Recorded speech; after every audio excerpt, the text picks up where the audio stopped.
Yo, what's up sa inyo mga master at welcome sa ating YouTube channel. Ito mga master, pag-usapan natin, no, itong isa sa mga miyembro ng GIL, no, na kung saan pastor itong si Senator Joel Villanueva, naglabas ng sama ng loob dito kay Joel Villanueva at tinawag siyang Judas. Yan kasi balik-baliktad pa eh. Pero bago natin simulan to mga master, no, ay shoutout sa inyo lahat at meron lang sana akong gustong i-promote sa inyo. Mga master, kayo ba ay isang OFW kagaya ko at naghahanap kayo ng isang lehitimo at mapagkakatiwala ang sending money apps? Ito yung nadiscover ko. Itong TapTap Send, no? Kasi pinadali ng TapTap Send ang pagpapadala natin ng pera papuntang Pilipinas. Hindi mo na kailangan pang pumila or pumunta sa mga remittance store. Siyempre, ang una nyong gawin mga master ay i-download mo na ito sa inyong mga Play Store or Apple Store at pag-sign up lang kayo.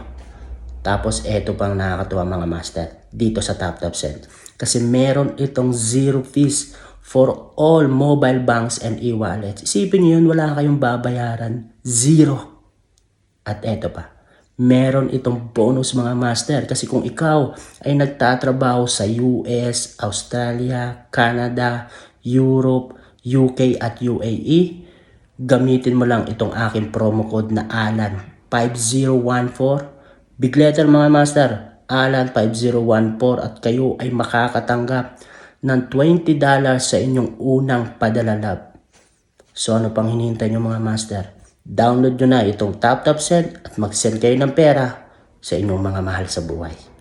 Yun, balik na tayo sa ating topic. Ito mga master, isa sa miyembro ng GIL, no? Itong Jesus is Lord, na kung saan founder, no? Itong si Joel Villanueva at isa rin siyang pastor, isa siyang tagapagsalita doon. At alam naman natin yung mga pastor walang bukang bibigyan kundi, 'di ba? Jesus, 'di ba? Gamit na gamit nga eh. Pero ito, pakinggan niyo tong video na to mga master. Huwag tayong matakot. Ang dami nagsasabi sa akin na mahina daw yung pananampalataya ko kasi daw lumipat daw ako umalis daw ako ng JIL. Sabihin ko sa inyo, ano ba yung pakiramdam nyo? Bawat pagsamba nyo, punta nyo ng church, makikita nyo yung naghudas. Tama. At kumampi doon sa alam nating saan ka ba ng bayan, anong mararamdaman nyo? And take note, sabi sa Proverbs, nabasa ko yun, bad company corrupts good character. So bakit ka mag-i-stay dun sa isang place na hindi makakatulong na lumago yung faith mo? Kaya wag yung questionin yung faith ko. Pwede ba? Senator Joel Villanueva, andun na siya sa posisyon niya. Andun lahat ng chance na maipagtanggol niya yung bayan natin laban sa mga kurakot. Pero anong ginawa niya, di ba?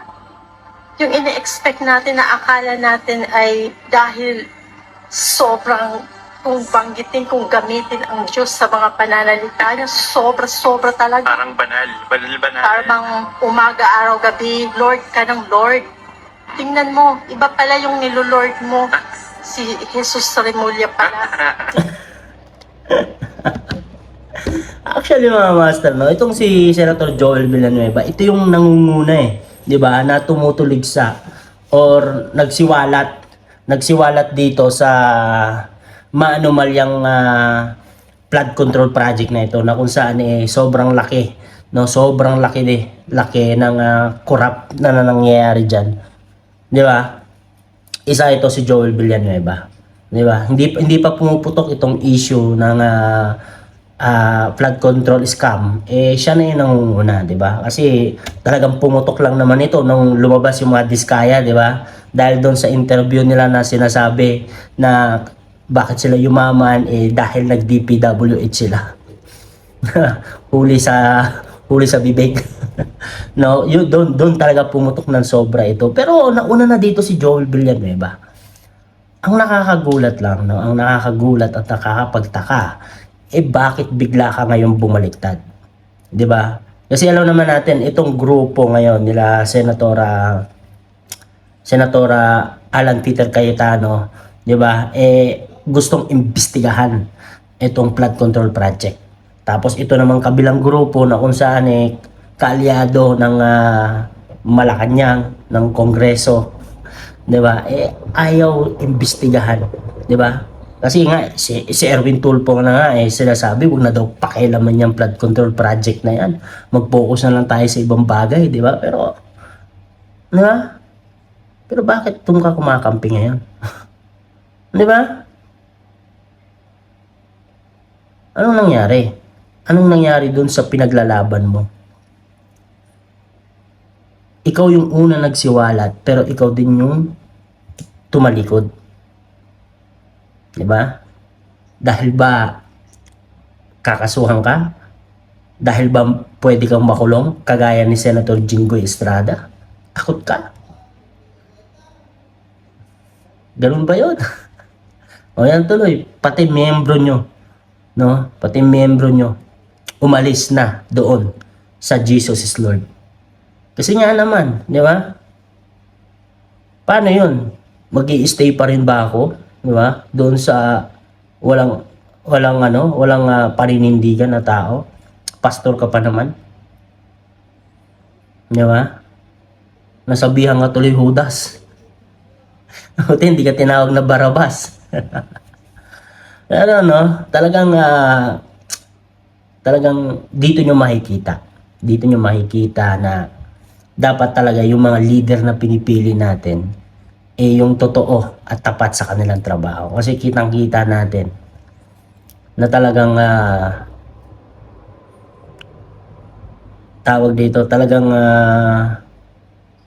nag-iiba ang kanilang paninindigan kung sila ay naiipit na. Di ba? Kaya dapat pumili tayo ng tamang leader. Di ba? Hindi yung basa-basa na lang tayo mag-upo ng kahit sino dyan.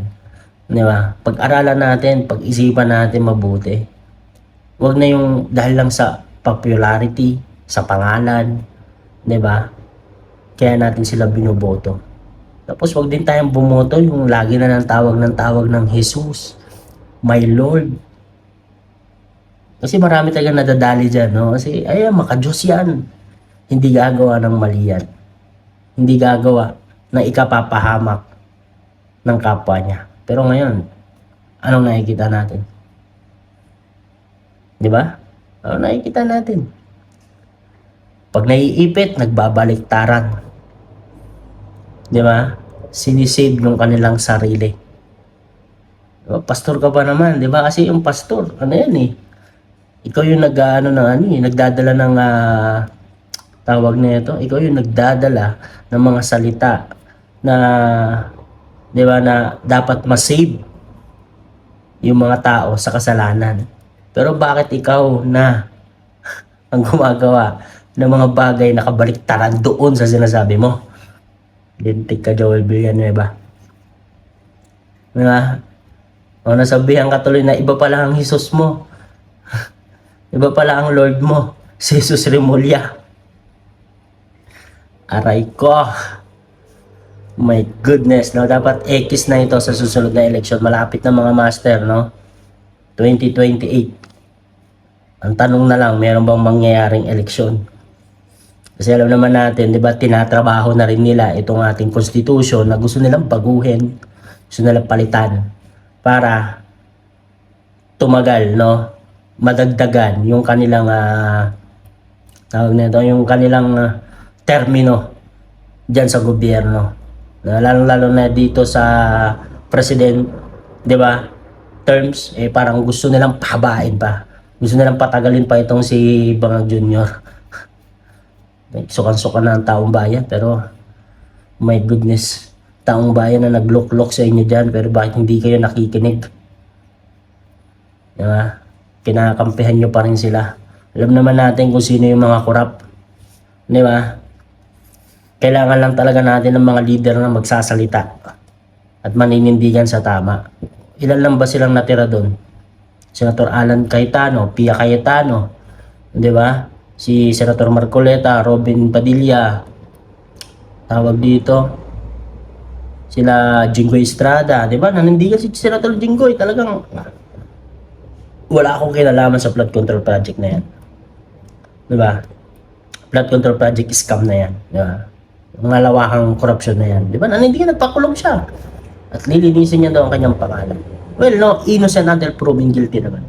Pero, napaka-obvious na kasi doon no, sa part ng Malacanang, no? Nila Bongbong Marcos, yung mga grupo nila na, di ba? Ikaw yung pumirma ng General Appropriation Act na yan, di ba? Itong ating budget, di ba? Kung nakita mo na yung mga insertion, yung mga, di ba, PC na tawag nito, project, di ba, dapat hindi mo na pinirmahan, pero wala. Di ba? Oh, kawawang Pilipinas yun. Malulugmok talaga tayo. Lalo sa kahirapan kung paulit-ulit lang yung mga leader na iuupo natin. Kagaya ni Joel Villanueva. Kaya alam nyo na, pag-isipan yung mabuti, yun na yung boto yan.